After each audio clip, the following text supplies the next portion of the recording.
Bonjour tout le monde, bon vendredi, bienvenue au webinaire numéro 10.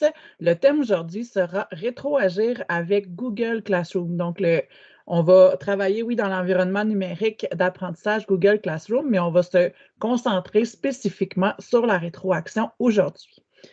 Donc, tout d'abord, comme à chaque webinaire, je vous présente les ressources du webinaire aujourd'hui. Donc, vous aurez accès à la présentation d'aujourd'hui ainsi que toutes les ressources qui seront présentées et la rediffusion, en fait, du webinaire seront présents sur le site. Donc, vous pouvez numériser le code QR, bien sûr. Donc, je fais le tour ici, rétroagir avec Google Classroom. Vous avez la rediffusion qui se représente ici. Vous avez le diaporama de la présentation aujourd'hui et vous avez les ressources dont je vous parlerai là, au courant de du webinaire. Et vous avez ici, en cliquant ici, vous pouvez obtenir votre badge pour votre participation, en fait, pour la découverte de la rétroaction avec Google Classroom. Donc, tout ça est présent sur le lien que vous voyez ici. Donc, monurl.ca web 10. Donc, les intentions du webinaire aujourd'hui, évidemment, on va parler de rétroaction. Donc, tout d'abord, je vais vous présenter, là, évidemment, je fais un survol de chacune des façons de fournir de la rétroaction à vos élèves parce que je pourrais passer 30 minutes sur chacune de ces façons-là, mais on va faire un bref survol de chacune des fonctions aujourd'hui. Donc, tout d'abord, comment fournir une rétroaction à l'aide des grilles d'évaluation, donc qui peuvent devenir en fait des grilles d'auto-évaluation et des grilles d'observation. Donc, ensuite, comment fournir une rétroaction de manière écrite, audio et vidéo. Donc, c'est chacune une façon différente, là, évidemment, qu'on va survoler aujourd'hui. Ensuite, comment fournir une rétroaction sur un document PDF ou encore une photo. Donc, ça peut être un élève ici qui prend une photo d'un travail qu'il a réalisé crayon papier, qui le soumet dans l'environnement numérique d'apprentissage Google Classroom et que l'enseignant peut venir apporter la rétroaction par la suite sur la photo. Donc, je vous montre tout ça. Et ensuite, le dernier élément est comment fournir une rétroaction automatisée ou manuelle avec l'outil Google Forms. Donc, évidemment, tout ça intégré à Google Classroom. Donc, la rétroaction avec l'environnement numérique Google Classroom vient de travailler en fait plusieurs dimensions de la compétence numérique, mais plus spécifiquement, évidemment, ça développe vos habiletés technologiques, ceux des élèves aussi, mais aujourd'hui, on parle de vous et ça développe la dimension exploiter le potentiel du numérique pour l'apprentissage. Je tiens tout d'abord à préciser, là, avant d'aller plus loin dans la présentation, que je me suis beaucoup inspirée de la présentation de mes collègues du récit FGA et de la Capitale nationale et de Chaudière-Appalaches pour faire cette présentation-là. Donc, leur présentation au congrès de l'ITA le 25 mars dernier est arrivée à point pour préparer ce webinaire-ci. Donc, vous avez le lien, évidemment, je les mentionne en début de webinaire pour être certain que le crédit leur reviendra et vous allez voir, je vais vous présenter leurs ressources à la fin du webinaire. Donc, on commence tout d'abord avec fournir une rétroaction à l'aide de grilles d'évaluation.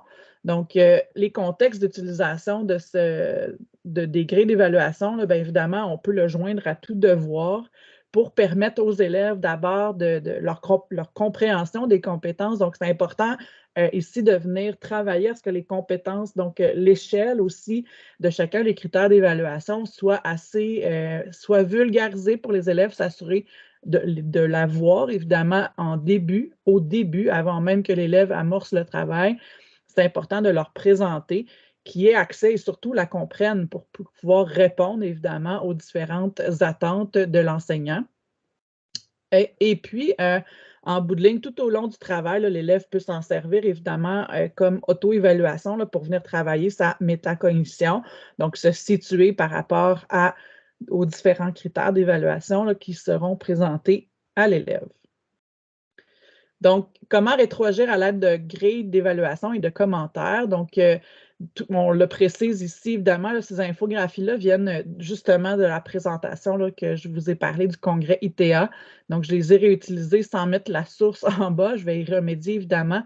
Mais vous voyez là, ici que c'est important de fournir la grille d'évaluation avant la tâche puis de cibler les éléments prépondérants, de mettre en évidence quand on fait la révision du travail, les éléments à améliorer, suggérer l'auto-évaluation des élèves avant même de rendre le travail à l'enseignant, préciser clairement les compétences à atteindre. Donc, ici, là, pour expliquer la grille d'évaluation, je vais vous montrer là, comment vous pourriez utiliser l'audio ou la vidéo, donc pour survoler la grille d'évaluation. Je ne le montrerai pas spécifiquement, mais à travers les outils que je vous présente aujourd'hui, vous allez voir comment vous pourrez présenter la grille d'évaluation et donner des exemples concrets pour comprendre aussi la grille de correction aux élèves. Puis c'est évidemment dans un modèle des pratiques inclusives, on essaie de présenter des modèles à nos élèves.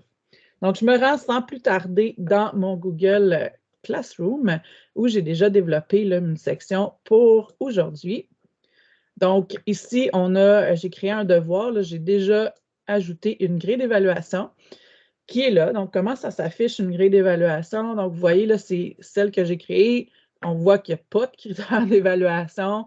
J'ai mis seulement des titres avec une échelle. Donc, vous pouvez venir ici, là, vous voyez qu'il y a des points. On peut aussi désactiver ce mode-là là, pour éviter qu'il n'y ait pas de points qui soient associés à l'échelle. Parce qu'évidemment, si on veut que nos élèves tiennent compte de notre rétroaction et non de la note, c'est peut-être une façon là, de faire que de venir désactiver la note par la suite. Donc, l'enseignant peut quand même avoir des notes là, reliées à ça, mais si on veut que l'élève porte attention à notre rétroaction, on peut venir le désactiver. Donc, je vous montre comment faire. On va venir enlever celle que j'avais placée et comment on en crée une d'abord. Là, j'ai déjà évalué un élève ici. Je ne pourrais pas venir la désactiver, donc je vais me rendre dans un autre devoir pour pouvoir faire la démonstration. Je vais venir dans celle-ci. J'avais déjà évalué un élève, donc je vais l'enlever. Et voilà. Donc, quand on crée un devoir, donc vous voyez ici, là, j'avais placé, je vais vous montrer, je vais effacer ça. Et voilà. Donc, on crée d'abord une grille d'évaluation. J'y reviens là, tantôt. Là, pourquoi je l'ai effacé, je vais vous le présenter tantôt. Donc, ici, c'est ici, utiliser le système de notation. Là, on peut venir le désactiver. Donc, à ce moment-là, là, ça l'enlève le système de pointage à l'échelle qu'on va placer. Donc, ici, c'est évidemment, vous venez placer les critères d'évaluation qui sont liés là, à chacune, à une compétence précise. Donc, vous prenez le critère d'évaluation. Là, je vais juste écrire exactement ce qui est écrit. Là. Je vais retranscrire pour le bien de l'activité. Donc, titre du critère, ici, on décrit description du critère d'évaluation pour que l'élève puisse comprendre, bien comprendre. Évidemment, vous pouvez partir d'une grille qui existe déjà, que vous avez déjà, une grille d'évaluation en format PDF. Là, vous l'ouvrez dans un autre onglet, vous faites tout simplement copier-coller ici. Là. Donc, ce qui est important de comprendre, c'est que il y a une boîte comme ça pour chaque critère. Donc, ça, c'est le critère numéro 1. Et là, après ça, ici, on a le plus, là, c'est pour mon échelle. Donc, là, vous pouvez, j'en mets une au hasard, là, pas au hasard, mais celle qui me vient en tête rapidement, donc très satisfaisant. Puis là, ici, vous pouvez venir décrire qu'est-ce qui correspond à, ça peut être dépasse les attentes également. Là, vous verrez l'échelle, s'assurer que les élèves comprennent bien l'échelle que vous placez également. Donc, répond aux attentes, etc. Puis là, vous voyez que dans les grilles d'évaluation, il y a toujours, par rapport à l'échelle, on vient situer qu'est-ce que l'élève est capable de faire là, en fonction du critère. Donc, ce sera à vous de venir le développer dans la description ici. Et là, vous pouvez y aller au fur et à mesure, ajouter autant de cases qu'il y a dans votre échelle ici. Ensuite, si vous voulez ajouter un deuxième critère, donc, moi, je vais juste retranscrire description du critère. Et là, encore là, vous pouvez venir mettre votre échelle. Je pense qu'il y a façon de dupliquer, puis d'avoir dupliqué le critère. Puis à ce moment-là, vous avez déjà votre échelle de fait. Là, donc, c'est pour ça que c'est important de dupliquer, parce que vous n'aurez pas à toujours placer votre échelle, là, retranscrire votre échelle. Donc, il y a cette possibilité-là. Puis là, vous avez toujours les trois petits points, là, si vous voulez supprimer ce niveau-là. Donc, moi, je vais tout simplement supprimer ce critère-là, puis je vais le dupliquer. Puis là, vous voyez, on peut maintenant le nommer titre du critère 2, on vient le changer, mais par contre, j'ai déjà mon échelle, puis il me reste simplement à venir changer ma description. Une fois que c'est fait, on clique sur Enregistrer et j'ai ma grille d'évaluation qui se place dans le travail de l'élève. Comme je l'ai précisé, c'est important que l'élève ait la grille d'évaluation avant de se mettre au travail, donc pour savoir qu'est-ce qui est attendu de lui. Donc, c'est certain qu'il peut répondre davantage aux attentes quand il sait c'est quoi les attentes. Donc, ici, ce que je vous disais dans les instructions, vous pouvez dire prendre connaissance de la grille d'évaluation avant même de se mettre au travail, avant de lire les consignes. Lire les consignes. Mais ce que je voulais vous présenter ici, là, si je mets un commentaire écrit, je n'aurai pas cette fonction-là. Mais tout à l'heure, je vais vous parler d'une extension qui s'appelle Mote. Donc, Mote ici, ce que vous pouvez faire, c'est que vous pouvez parler aux élèves. Donc, Mote est de 30 secondes. Là, vous avez un enregistrement de 30 secondes. Je vais l'activer tout à l'heure. Mais vous avez tout à l'heure aussi, je vais vous parler de Talk and Comment que vous pourriez utiliser pour donner des consignes à l'audio à l'élève et expliquer ce qui est attendu d'eux. Vous pourriez faire une vidéo également à partir des outils que je vais vous présenter plus tard tout à l'heure et mettre le lien ici. Là, donc, vous avez des liens. Donc, vous pouvez venir placer le lien ici là, pour que l'élève ait accès. Donc, je vais faire la démonstration. Donc, aujourd'hui, chers élèves, je m'attends de vous que vous regardiez d'abord la grille d'évaluation, que vous preniez connaissance des grilles d'évaluation. Également, vous allez trouver dans les consignes un modèle du travail qui est attendu et vous pourrez laisser évidemment cours à votre créativité pour répondre aux différents critères d'évaluation. Donc, ici, ça me crée un lien que je vais pouvoir copier et le placer, m'en servir soit dans les instructions ici directement, ou encore je viens déposer un lien. Mon lien va se placer ici. Donc, ça, c'est là, ça prend le nom, c'est pas, c'est pas super, là, fait que peut-être que vous pourriez utiliser celui-là. Et je vais l'effacer pour que vous voyez, là, ça me fait un petit fichier audio comme ça. Donc, aujourd'hui, chers élèves, je m'attends de vous que vous regardiez d'abord la grille d'évaluation. On peut utiliser ça, puis je vais vous montrer, Maud, la différence. Là. Donc, je l'utilise pour donner mes consignes à l'audio et lui aussi, il s'intègre un peu comme on voit ici. Là. Donc, une fois qu'il est là, vous voyez, ça me fait un lien comme ça, mais quand je vais l'enregistrer, c'est là qu'il va s'intégrer lui aussi. Donc, j'enregistre mes consignes. Et vous voyez, quand l'élève le regarde, donc je l'utilise pour donner mes consignes. Il peut l'activer comme ça. Puis, donc aujourd'hui, chers élèves, je m'attends. Donc, ça, c'est les deux outils. Donc, Mote et Talk and Comment. On va le revoir tout à l'heure un peu plus loin là, pour parler de les rétroactions audio. Alors, je m'attarde aux grilles d'évaluation. Donc, j'en ai créé une de toutes sortes que j'ai copié-collé directement dans Classroom. Il y a d'autres options. Une fois que vous en avez déjà créé une sur une compétence, peut-être que vous allez vouloir la réutiliser, mais apporter juste quelques modifications. Donc, il y a possibilité ou réutiliser une grille d'évaluation qui aurait été faite par, mais pas par des collègues, là, ça va être ici. Donc, réutiliser une grille d'évaluation et vous voyez, si vous avez des environnements d'apprentissage en commun avec des enseignants, puis que vous créez vos grilles d'évaluation là-dedans, mais en fait, vous pouvez vous les partager. Là. Donc, par exemple, si vous avez collègues de 6e année, un classroom, puis que là, à plusieurs, à 3-4 enseignantes, vous venez développer des grilles d'évaluation sur chacune des compétences, bien, vous pourriez aller les chercher à partir de... Donc, je change de cours, puis je viens chercher mes grilles d'évaluation que je peux réutiliser dans mon environnement numérique d'apprentissage avec mes élèves. Donc, là, ici, j'en ai 2 dans mon propre cours, là, mais comme je vous dis, vous pouvez vous créer un environnement d'apprentissage entre collègues, puis créer à plusieurs plutôt que de tout refaire seul. Donc, ici, j'avais 2 grilles d'évaluation que j'avais déjà fait. Donc, je fais simplement le réutiliser, puis je peux évidemment venir, en cliquant sur les petits points, modifier. Donc, on peut l'affichage en ordre croissant, décroissant. Donc, vous voyez ici, j'avais activé le système de notation. J'avais attribué des points à chacune de l'échelle où l'élève se situe. Donc, en fonction de ce que je choisis pour situer mon élève, ça va donner des points. Donc, c'est ce que je n'avais pas activé tout à l'heure. Et ce que je veux vous montrer en dernier, c'est la possibilité donc ici, là, par exemple, si j'ai déjà une grille d'évaluation, on peut l'exporter. Ça peut être une autre façon, en fait, de partager vos grilles à des collègues. Vous pouvez l'exporter, cette grille-là, en Sheets.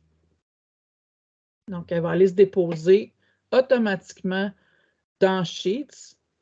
Donc, vous voyez ma grille que j'avais créée, elle est ici.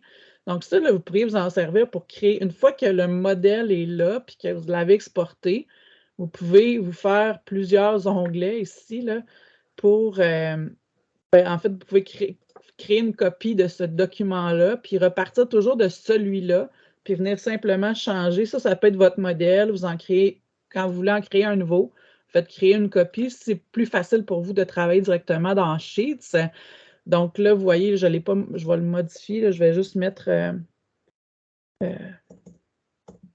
communiquer, là. Donc, je sais que ce n'est pas un critère d'évaluation, il faut être beaucoup plus clair que ça, mais donc là, j'ai juste changé le communiquer et je peux, donc là, je ne vais pas vous perdre, mais je vais enlever cette grille-là.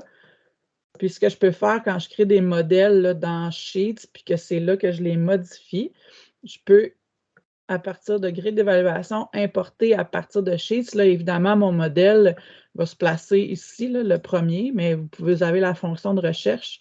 Il se place le premier parce que je viens tout juste de le faire et je fais ajouter. Puis, tada, il me crée une grille d'évaluation à partir de mon modèle dans Sheets.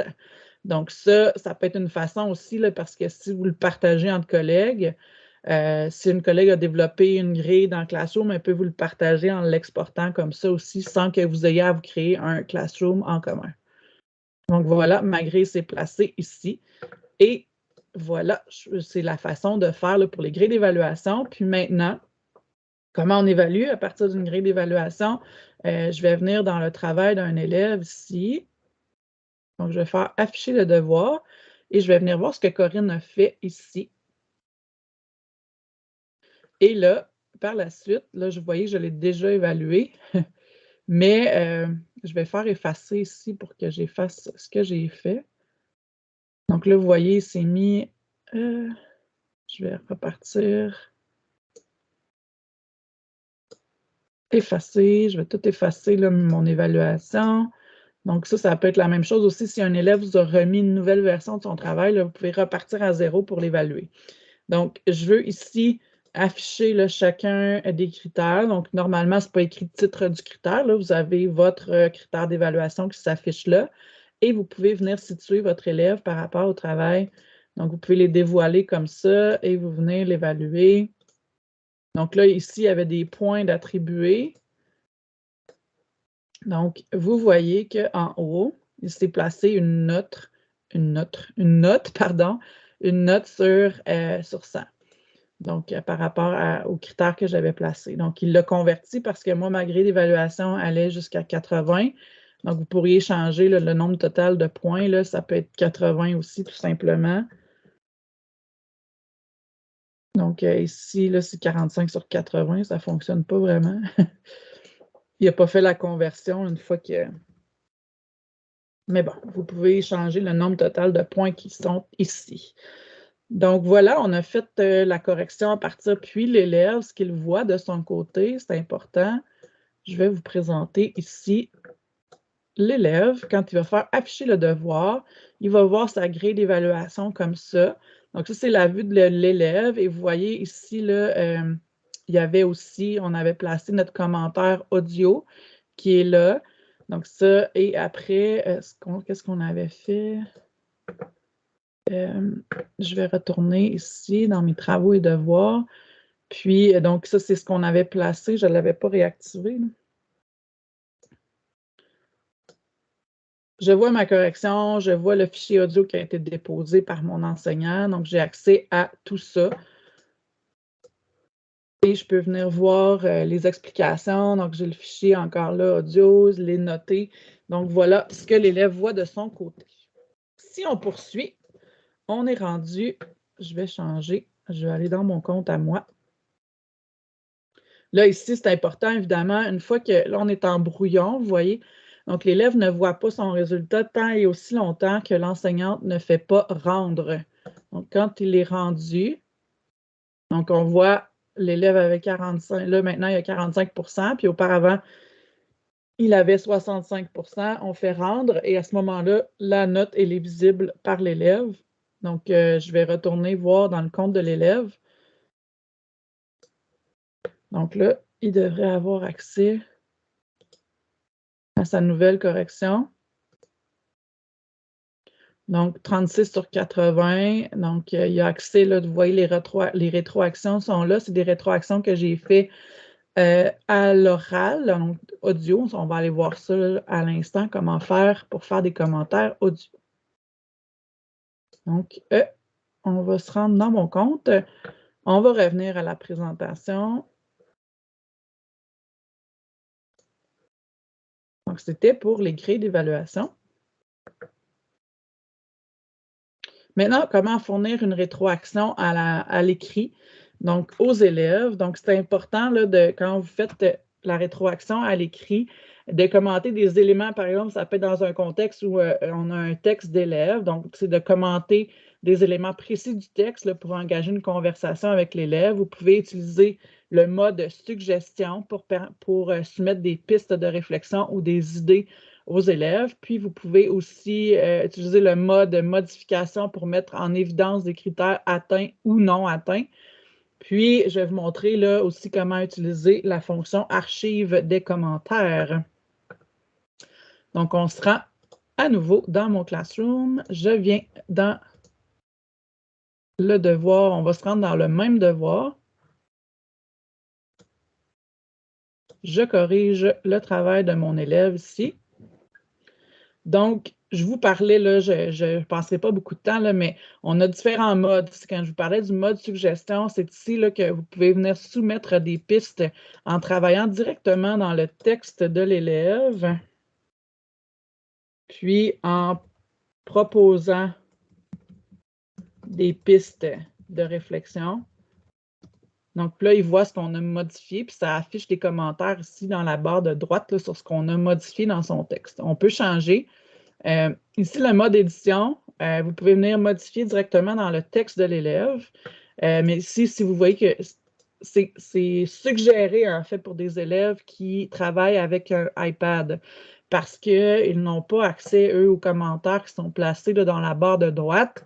Donc, si on veut que les élèves voient notre rétroaction avec un iPad, c'est important de venir travailler directement dans le texte, mais c'est important aussi de venir peut-être choisir des emojis, des émoticônes pour apporter de la rétroaction. Surtout pas essayer d'éviter le rouge dans dans vos choix de police. Peut-être surligner vos commentaires ici pour les mettre en évidence. Vous pouvez également venir placer de l'audio directement, on verra tout à l'heure, mais en le copiant, collant là, directement dans le texte de l'élève. Et pour ajouter des commentaires, ceux qui travaillent avec un ordinateur, là, pour qu'ils s'affichent dans la barre de droite, vous sélectionnez une partie en particulier. Et là, on vient cliquer sur la petite bulle de commentaires ici. Là, je vais masquer ça ici. Oups.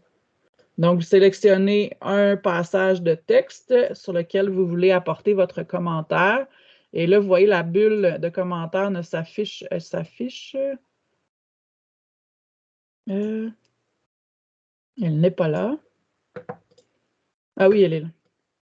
Donc, ma bulle de commentaire, elle est ici. Écrire un commentaire et l'élève, ce qui est intéressant, c'est que l'élève peut toujours venir lui répondre de son côté. Donc, écrire un commentaire et voilà. Puis là, on a accès à tout ça. Puis comme je vous disais, c'est seulement les élèves qui ont accès à Google Docs à partir d'un ordinateur là, qui ont accès aux commentaires qui sont dans la barre de droite ici. Donc, voilà pour commenter dans le texte. Donc, donnez-vous un code de couleur.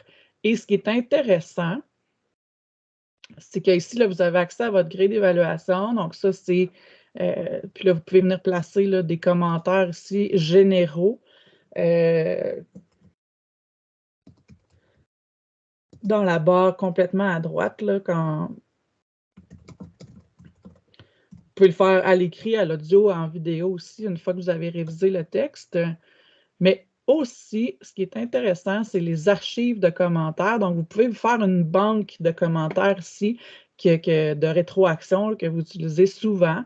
Donc, ce qui est facilitant ici, c'est que vous copiez votre commentaire ici, puis vous pourriez tout simplement, en cliquant, là, j'essaie de trouver ma boîte de commentaires. Vous pourriez tout simplement coller le commentaire que vous avez copié. Donc, vous n'avez pas besoin de tous les réécrire. Donc, c'est quelque chose qui peut être facilitant. Là, vous voyez que vous avez même une barre de recherche pour votre banque. Donc, il y a des choses qui reviennent souvent là, dans la rétroaction à des élèves. Donc, vous pouvez les ajouter ici, là, créer votre boîte d'archives de commentaires qui peut faciliter votre travail et éviter d'avoir à écrire toujours. Là, vous êtes sûrement conscient dans chacune de vos disciplines quels commentaires reviennent souvent sur le travail d'un élève. Donc, faites-vous une belle banque de commentaires. C'est un investissement maintenant, mais vous allez pouvoir gagner du temps par la suite. Alors, donc ça, c'était pour les commentaires écrits. Je vous ai mis quelques recommandations également. Donc, ça, c'était pour travailler dans un document collaboratif.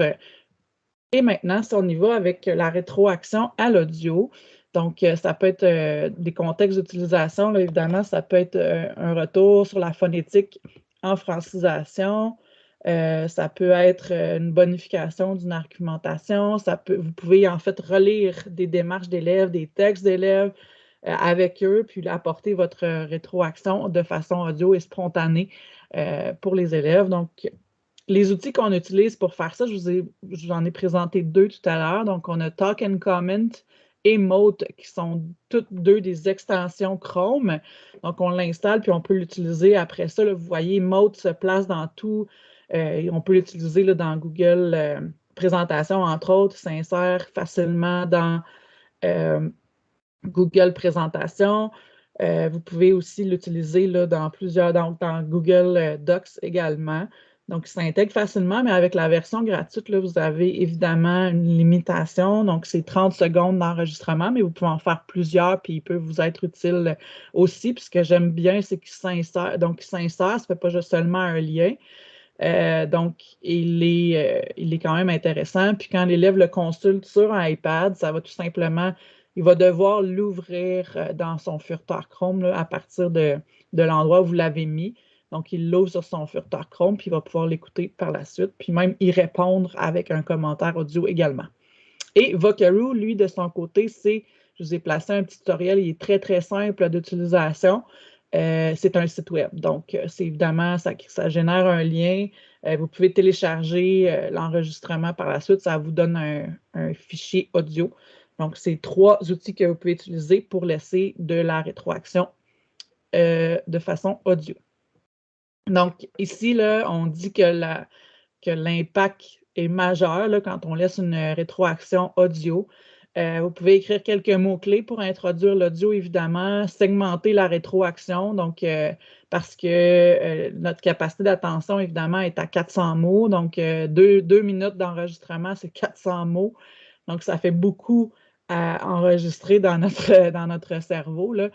Puis ici, ces caractéristiques, là, vous pourrez prendre le temps de prendre connaissance de ces caractéristiques. Je me rends à l'instant dans mon Classroom et je me rends dans mon devoir. Vous avez déjà vu plusieurs façons de le faire, là.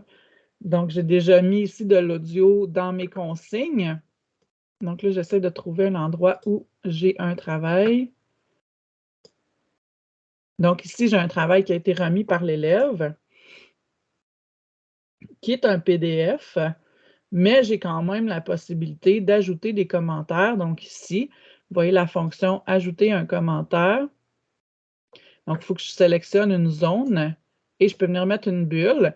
Et la première chose qu'on voit, c'est Mote. Donc, je pourrais dire c'est important de mettre en évidence, confirmer votre compte. Et là, tout simplement, je fais commenter et l'élève pourra voir sa rétroaction sur son texte.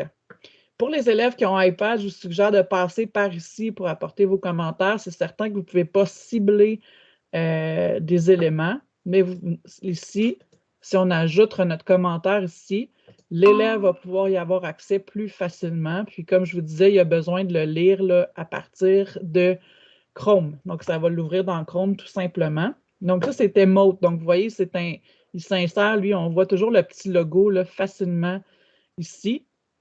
Donc, après ça, on a Talk and Comment, qui est également une extension.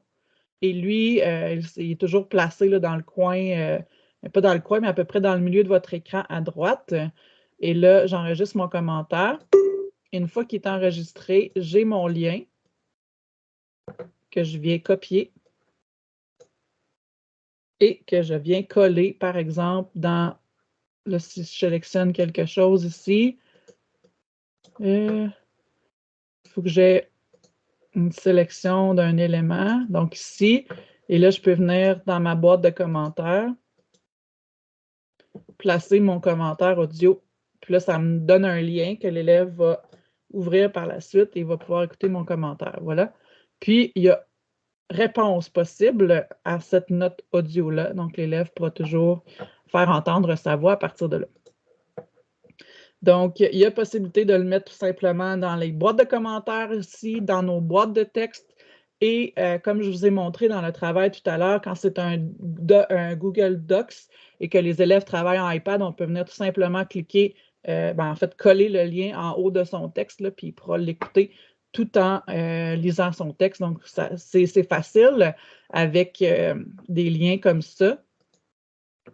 Puis, évidemment, une fois qu'il est enregistré, puis si on n'a pas copié le lien, là, il ne se stocke pas quelque part. Donc, c'est important de prendre le lien. Donc, Vocaroo ici, donc c'est le même principe. Vous allez voir. Donc, il y a un bouton sur la page. On fait tout simplement enregistrer notre rétroaction audio. Et là, ensuite, on a enregistré, partagé. Vous avez le lien. Il y a possibilité de l'intégrer sur un site, par exemple. On vous donne un code d'intégration. Mais facilitant là, dans Classroom, si on parle de Classroom aujourd'hui, ce qui est facilitant, c'est de copier le lien ou encore, par exemple, de mettre le code QR dans ses commentaires. Puis à ce moment-là, l'élève pourra scanner ou le mettre dans son texte, ajouter une image dans son texte, on le modifie directement, puis il va pouvoir écouter la rétroaction à partir de ça.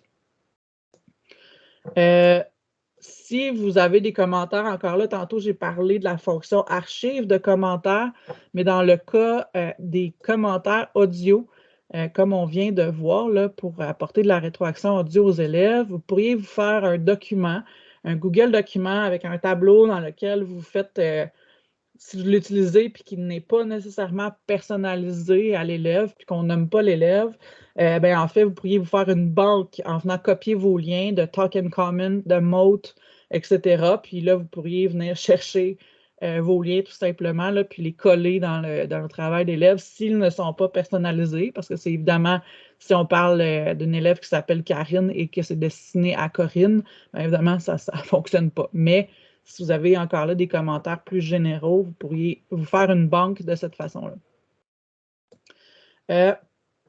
Maintenant, pour la rétroaction vidéo, donc dans quel contexte on peut l'utiliser? Ça peut être de la modélisation du savoir-être. Donc, on peut modéliser. Donc, tantôt, je vous parlais que dans des pratiques inclusives, on essaie de donner des modèles, donc de rendre des modèles aux élèves, des modèles de production, des modèles d'action, donc d'une production orale. Donc, on pourrait faire une vidéo de nous en présentant un exemple de ce qu'on s'attend des élèves. Donc, ça peut être dans ce contexte-là qu'on l'utilise.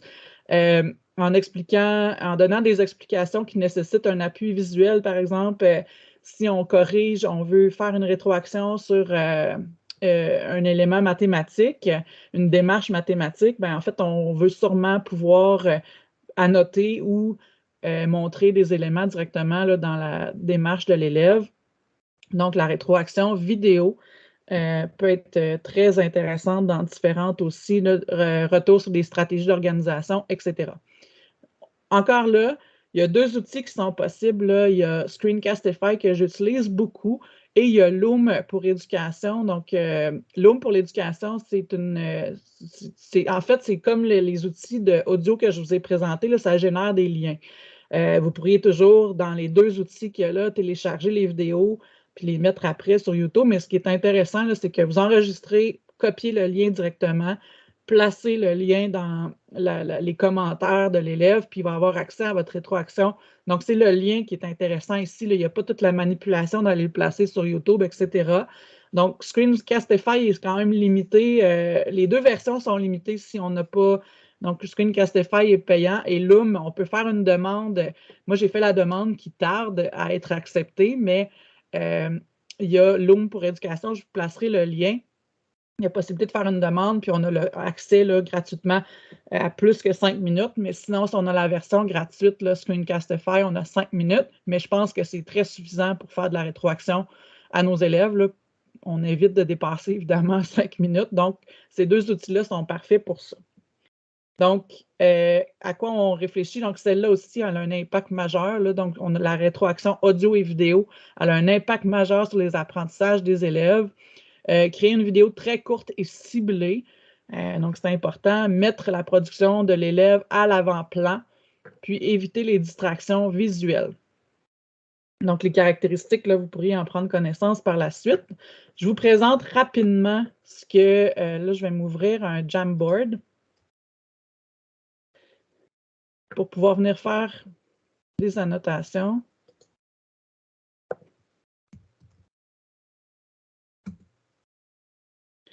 Donc, Jamboard ici, je vais m'en créer un nouveau pour avoir un tableau blanc tout simplement, là, mais vous pourriez utiliser...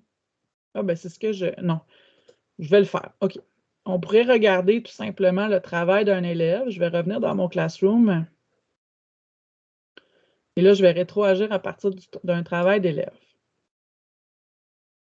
Ici, je vais utiliser le travail qui est là et je vais le projeter à l'écran comme ça. Et je pourrais tout simplement juste partir ma vidéo à partir de ce que j'ai ici. Là.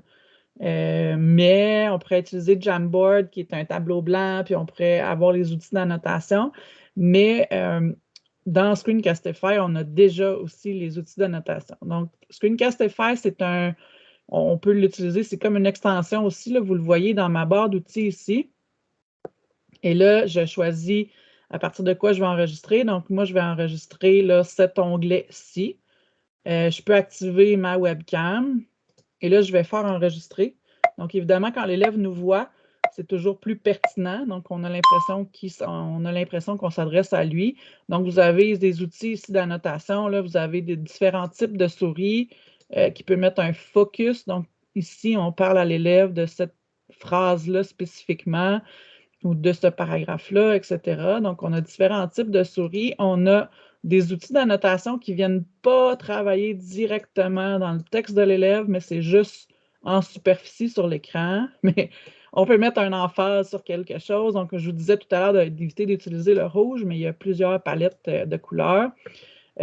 Puis, donc, on peut cibler des éléments. Donc, vous voyez, je peux tout effacer, mes éléments. Je peux placer des bonhommes sourires. Ici, pour spécifier que c'est très intéressant ce qu'il a fait. Et une fois que j'ai terminé, stop! Et là, ce qui est intéressant, c'est que en un clic, copie le lien. Et après ça, ce que je peux faire, je vais fermer l'onglet. Ce que je fais, c'est que dans mon Classroom, je viens voir le travail de l'élève. Là, ça s'en vient surcharger mon affaire, mais là, je suis en mode... Voilà, en mode édition. Donc, pour les élèves qui ont des iPads, comme je précise, on ne vient pas le placer dans une boîte ici. On peut venir le placer directement. On peut venir le placer directement là, dans le texte de l'élève en haut. Puis l'élève, quand il va cliquer dessus, il va pouvoir écouter notre vidéo aussi facilement que ça. Donc ça, c'est vraiment quelque chose qui peut avoir un impact majeur sur l'apprentissage de l'élève. Pour les élèves qui travaillent avec un ordinateur, on pourrait placer en commentaire notre lien.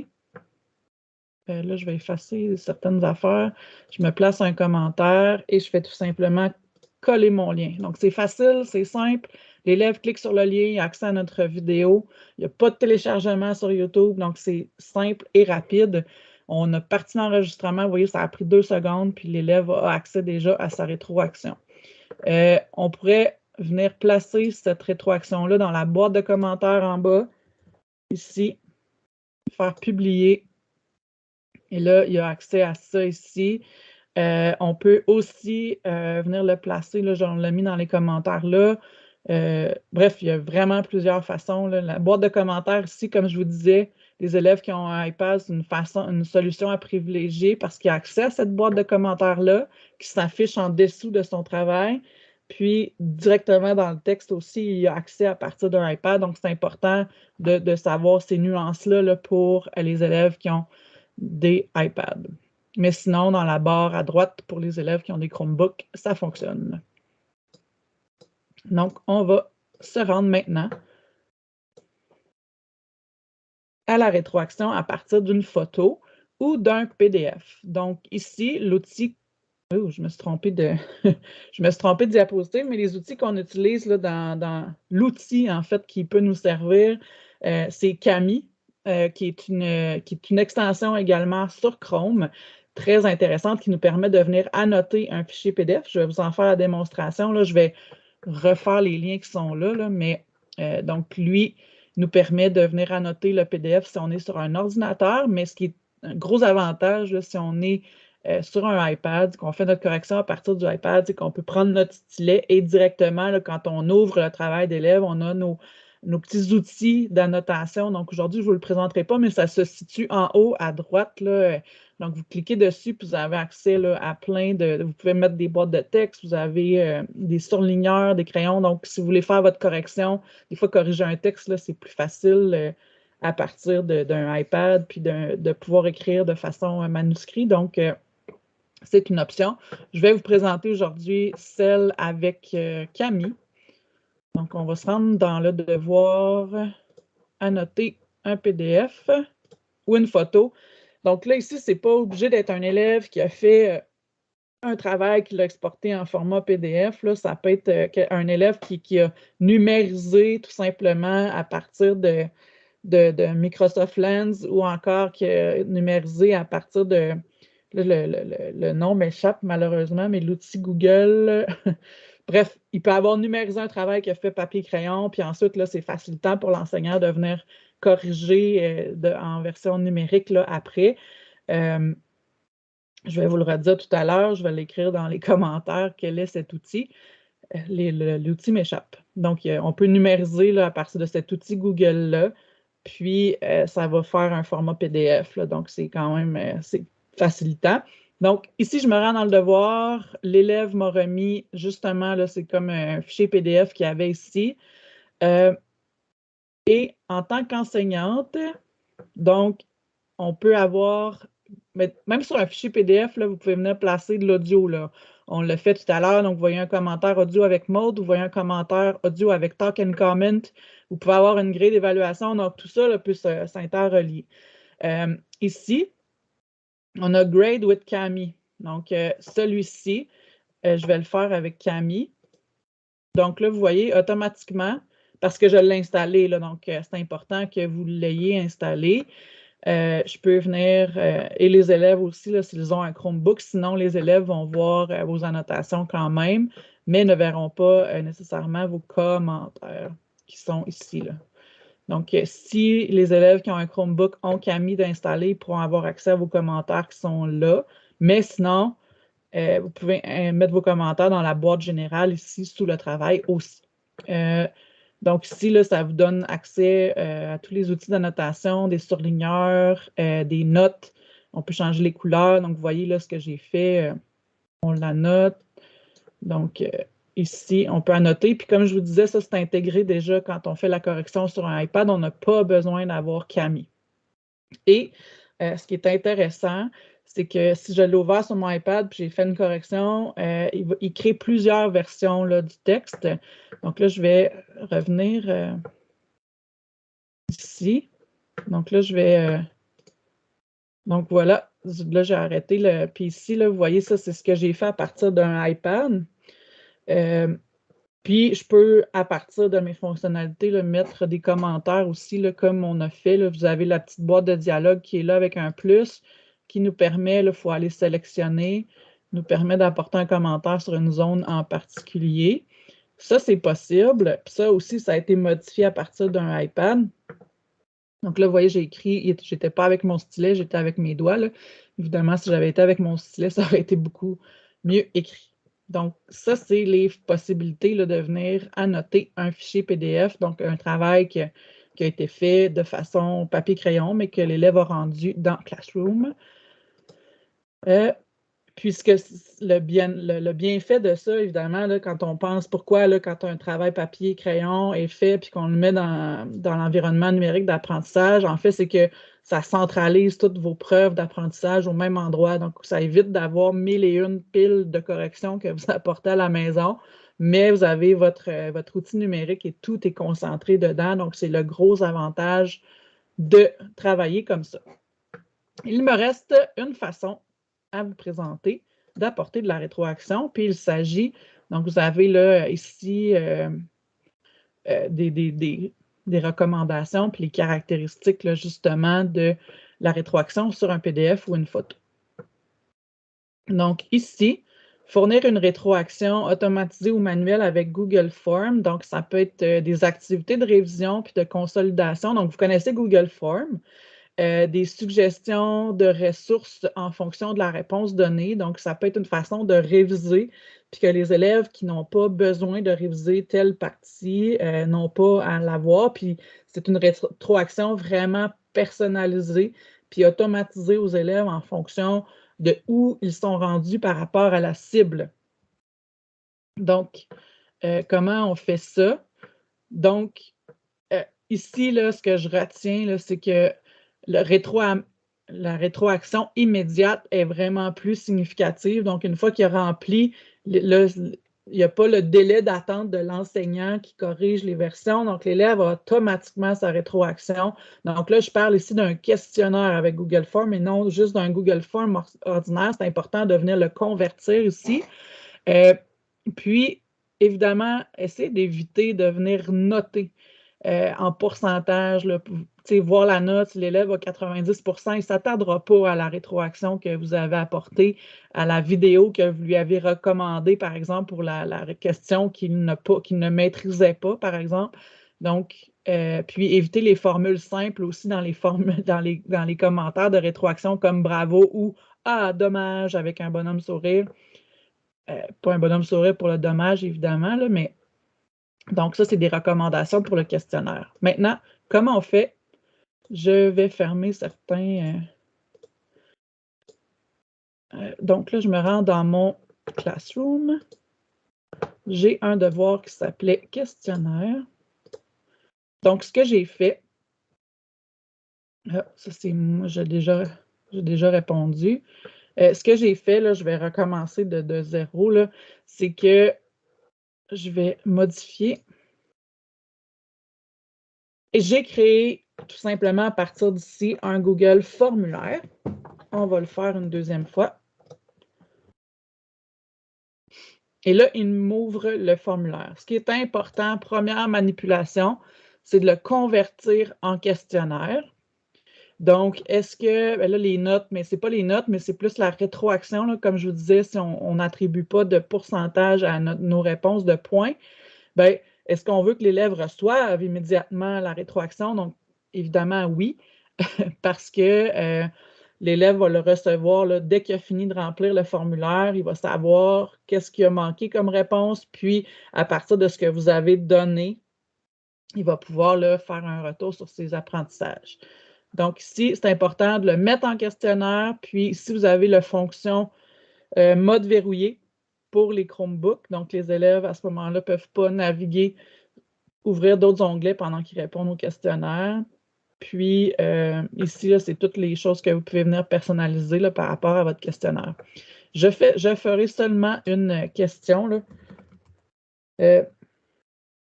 Quel jour sommes-nous aujourd'hui? Et là, je vais inscrire lundi, mardi, vendredi. Et ce qui est intéressant, là, ici, c'est sûr que ma question n'est pas pertinente. On vient de l'activer. Vous pourriez mettre, là, vous voyez le petit mot que je vous ai présenté tout à l'heure. Vous pouvez vous en servir pour mettre une explication audio. Intéressant. Donc, vous voyez, le fichier se place en dessous. Et le corriger ici. Quelle est la bonne réponse? Et après ça, vous pouvez ajouter un commentaire pour chacune des questions. Donc, pour la bonne réponse, quand l'élève choisit la bonne réponse, ben, on peut lui dire un message d'encouragement comme une rétroaction. On évite le simple bravo, mais on peut venir placer une rétroaction. On peut mettre un lien, une vidéo pour la bonne réponse, mais ici, là, c'est là qu'on peut venir placer un commentaire. Vous voyez, Maud s'intègre partout. Donc, évidemment, tu as répondu à tu as eu la mauvaise réponse, donc il faudra que tu visionnes la vidéo de Alloprof que j'ai placée en pièce jointe. Donc là, ma consigne audio se place là et je vais aller chercher là, la vidéo de Alloprof que je vais placer. Donc, on va aller dans la section vidéo. Je vais en prendre une au hasard. Celle-ci. Je vais tout simplement copier mon lien et je vais le placer. J'étais où? Je vais la placer ici. Hop. Voilà. Et là, mon vidéo va se placer là, ainsi que mon commentaire audio. Donc, ce qui arrive, donc vous voyez, là, la vidéo est directement là. Terminé. Donc, là, si je visualise là, ce formulaire-là et j'ai ma consigne audio que j'ai placée. Ensuite, je vais répondre mardi. Donc, évidemment, j'ai la mauvaise réponse. Je fais envoyer. En tant qu'apprenant, là, vous voyez, je n'ai pas mis de note, moi. Fait que là, en tant qu'apprenant, je fais afficher la note et là, je vois, je n'avais pas la bonne réponse. Qu'est-ce que mon enseignant a à dire si je n'ai pas la bonne réponse? Donc, je peux écouter sa consigne. Là, l'audio ne fonctionne pas dans cet onglet-là. Là, vous voyez, le son est fermé. Je vais l'activer, mais bon, vous comprenez que... Puis, on a également la vidéo là, pour essayer d'atteindre la cible là, par rapport à cette question-là. Là, je n'ai pas mis de point, fait que l'élève va prendre le temps. Il n'a pas 90 %, donc il va prendre le temps de passer à travers chacune des questions pour obtenir la rétroaction. Donc, c'est vraiment immédiat. J'ai rempli et j'ai, tous les outils en main pour pouvoir essayer de répondre aux attentes par la suite. Donc, ici, là, par la suite, vous voyez, là, il va s'afficher dans votre devoir. Vous pouvez importer les notes par la suite. Je vais réactiver, là. On va retourner ici. Modifier le devoir. Et là, il ne s'est pas enregistré parce que je n'avais pas enregistré, mais après ça, là, il n'y a pas de notes là, parce que je ne les ai pas activées. Mais si vous aviez un résultat qui était associé à votre questionnaire, là, vous pourriez directement importer les notes. Là, donc, vous n'aurez pas besoin d'aller chercher la note de l'élève. Ça va s'importer directement dans le devoir que vous avez créé. Donc, c'est assez facilitant de cette façon-là. Donc, on a passé à travers chacune des façons d'apporter de la rétroaction pour avoir un impact majeur sur l'apprentissage de nos élèves et tout ça à partir de l'environnement numérique d'apprentissage Google Classroom. Donc, pour ceux qui ont écouté ça, qui travaillent avec Teams, je n'ai pas fait le webinaire sur le sujet, mais je vous invite à consulter l'outil développé par mes collègues que je vous parlais tout à l'heure de la capitale nationale et de Chaudière-Appalaches. Donc, vous l'avez en anglais et en français. Je l'ai placé dans les ressources sur le site web. C'est un Geniali. Quand vous cliquez dessus, vous pouvez choisir votre environnement numérique d'apprentissage, donc Google Classroom, Teams ou Moodle. Et si vous cliquez sur Classroom, vous avez accès. Donc, si on clique par exemple sur Rétroaction audio, vous avez accès à un tutoriel qui se concentre spécifiquement sur la rétroaction audio. Donc ici, qui est fait par un collègue. Vous revenez en arrière et vous avez ici un autre tutoriel qui est fait spécifiquement sur les grilles et commentaires. Donc, vous avez tout ici à partir de ce webinaire-ci. Et cet outil-là, je crois que vous êtes équipé pour pouvoir apporter une meilleure ben, pas une meilleure rétroaction, mais vous lancer dans apporter de la rétroaction à vos élèves avec l'environnement numérique d'apprentissage. Donc, je termine en vous disant que les prochains webinaires le prochain sera sur Flipgrid, donc pour garder justement des traces d'apprentissage de vos élèves. Et ce qui est intéressant ici, c'est que ça communique aussi directement avec votre Google Classroom. Et on a aussi le 28 avril un webinaire sur la création de vidéos avec un iPad et un Chromebook. Donc, on va vous donner différents outils. Je l'animerai celui-là avec mon collègue Daniel. Donc, on vous présentera différents outils là, pour faire de la création vidéo sur les iPads et les Chromebooks. Donc, je vous rappelle que vous pouvez obtenir vos badges de formation, donc découverte pour l'écoute de ce webinaire-ci. Donc, il reconnaît 30 minutes, évidemment, de développement professionnel. Et vous avez, pour aller un petit peu plus loin, donc tester, évidemment, là, pour tester ce qu'on a présenté aujourd'hui, vous pourrez par la suite obtenir votre badge appropriation. Donc, ça veut dire que vous avez un peu les mains sur les touches.